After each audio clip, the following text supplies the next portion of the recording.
Imagine a peaceful suburban neighborhood where suddenly darkness descends.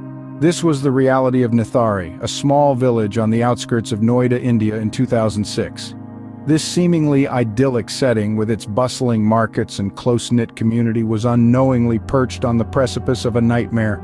It all began with whispers, hushed conversations about children who had gone out to play, only to never return. Young women full of life and promise suddenly vanished without a trace. These weren't isolated incidents, but a chilling pattern that was beginning to emerge. Despite the alarming frequency of these disappearances, the response from local authorities was lackluster at best. Reports were filed, but investigations seemed to be mired in bureaucracy and indifference. The police were slow to act, attributing the missing persons to runaways or elopements. And as weeks turned into months, the community's fear was slowly replaced by a simmering frustration. Parents, siblings, and friends of the missing were left feeling helpless and unheard. Candlelight vigils were held, local rallies were organized, and the faces of the missing were plastered on every available surface.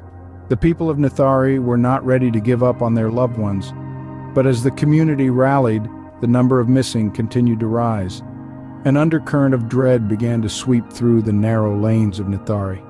The once vibrant village was now shrouded in an oppressive cloud of uncertainty and fear. The laughter of children playing in the streets was replaced by the deafening silence of absence. And then, as the year drew to a close, the gruesome reality began to seep out. The people of Nithari were not dealing with mere disappearances. They were in the grip of something far more sinister, something that would scar the village and its people for years to come. As the number of missing children and young women started to mount, a horrifying suspicion began to take shape. In the heart of Nithari stood a seemingly ordinary house, but it concealed a terrifying secret. Tucked away in the bustling city of Noida was a residential neighborhood where a house on D5 Sector 31 hid a chilling reality. The discovery of the first skeletal remains in the drain of this house marked the gruesome beginning of a tale that would shake the country to its core. The initial find was unsettling enough, but as investigators delved deeper, the magnitude of the horror began to unfold. The small drain adjacent to the house was not just a repository of waste, but a silent witness to heinous crimes of unimaginable proportions. With each passing day, the drain disgorged more evidence of the atrocities committed within the confines of the house. More skeletal remains surfaced, each representing a life cut short, a story abruptly ended. The house, once a place of refuge, had been transformed into a horrifying graveyard. As the investigation intensified, so did the revelations. The house did not harbor a single victim nor a handful, but a staggering number of innocent lives lost. The count of victims continued to rise, each one adding to the grim toll. The shocking revelation was a stark testament to the scale of the cold-blooded carnage that had taken place within the house's walls. The house on D5 Sector 31, once just another part of the city's landscape, had become a symbol of unimaginable horror. Its every brick, every corner whispered tales of terror, its silence echoing the screams of the victims. As the death toll continued to rise, the house stood as a chilling reminder of the darkness that had once resided there. The house on D5 Sector 31 became a symbol of unimaginable horror as the death toll continued to rise. The true terror lies not in the gruesome discoveries, but in the monsters who walked among the innocent. As we delve deeper into the heart of the Nithari incident, we turn our attention towards the main suspects, Surinder Kohli and his employer Maninder Singh Pandher. Surinder Kohli, the man at the center of this storm, was a domestic help at Pandher's residence. Coming from a humble background in rural Uttar Pradesh, Kohli's life was marked by poverty and hardship. But beneath this seemingly ordinary facade, investigators would soon discover a chilling personality, one capable of unspeakable atrocities. Maninder Singh Pandher, a wealthy businessman, was Kohli's employer and the owner of the house where the horrifying deeds were carried out. Born into a prosperous family, Pandher led a life of privilege and excess, a stark contrast to Kohli's upbringing. His involvement in the case, however, would bring his world crashing down, revealing a reality far removed from the opulence he was accustomed to. The relationship between Kohli and Pandher was complex, marked by power dynamics and a shared secret that would eventually lead to their downfall. While Pandher was initially considered oblivious to Kohli's activities, The mounting evidence pointed towards a more sinister connection between the two. As the investigation deepened, a grim pattern began to emerge. The victims were all from the lower strata of society, lured into the house of horrors with promises of employment or treats.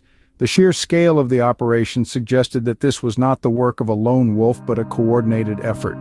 The evidence against Kohli and Pander was damning. From the chilling confessions of Kohli, who showed little remorse for his actions, to the horrific physical evidence unearthed from the drain behind Pander's house, the case against them seemed ironclad.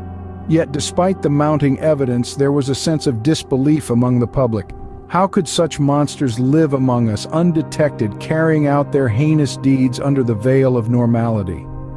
As the net tightened around Kohli and Pander, the true extent of their heinous deeds began to unravel. The monsters were exposed, but the nightmare was far from over. The path to justice was just beginning. Justice is a long road, often winding and treacherous. For the victims of Nithari, it was no different. The trials of the Nithari case were tumultuous, to say the least. The public outrage was palpable, echoing through the corridors of justice, demanding retribution for the heinous crimes committed. This was not just a trial for the criminals, but a trial for the entire justice system, as the nation watched with bated breath. The main perpetrators, Surinder Kohli and Maninder Singh Pander, were handed death sentences for their monstrous acts, a decision that resonated with the public sentiment. The sheer gravity of their atrocities was enough to silence any voice of leniency. Yet the controversy surrounding the case was far from over. Appeals were made, as is the right of every convict, further drawing out the agonizing wait for justice. The death sentences were upheld, then overturned, then reinstated in a dizzying cycle of legal proceedings. The public watched on, their faith in the justice system tested with every twist and turn. The current status of the convicts? They remain behind bars, their appeals exhausted, their fates sealed. Kohli, the man who committed the gruesome murders, awaits execution. Pander, the man who provided the stage for the horror show, has been spared the gallows but will spend the rest of his life in prison. The trial was a spectacle, a stark reminder of the darkness that can lurk in the hearts of men, but it was also a testament to the power of justice, the unwavering resolve to ensure that those who do wrong are held accountable. The aftermath of the trial left a deep scar on the psyche of Nithari. The village was thrust into the limelight, its name forever associated with the chilling events that unfolded there. In the end, justice was served, but at a cost that Nithari will never forget. The Nithari incident, a chilling tale of malevolence, left an indelible scar on the face of India. Yet, like a phoenix rising from the ashes, the aftermath of this gruesome event brought forth significant change and resilience. The shockwaves of the Nithari case reverberated through the corridors of power, prompting a re-evaluation of law enforcement procedures. The Indian authorities, confronted with their shortcomings, were compelled to revamp their approach to missing persons reports, particularly concerning children and women. The necessity for swift and thorough investigations became starkly evident, and the value of a single life, no matter how marginalized, was underscored. But the legacy of Nithari extends beyond policy changes. It instigated a societal shift in attitudes towards the safety and protection of India's most vulnerable. The incident served as a grim reminder of the lurking dangers in our communities, sparking essential conversations about personal safety, vigilance, and community solidarity.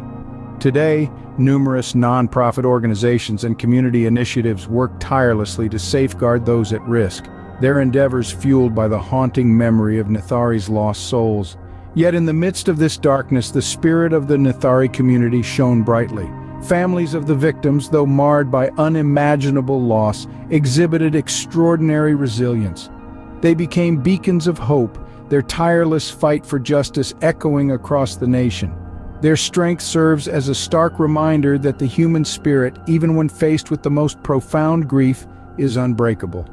Remembering the victims of Nithari is not just about mourning their untimely demise. It is about honoring their memory by ensuring such a tragedy never repeats. Their legacy is a catalyst for change, a call to action for us all to create safer communities for our children, our women, our people. In the heart of darkness, Nithari found its light, a testament to human strength and resilience in the face of pure evil.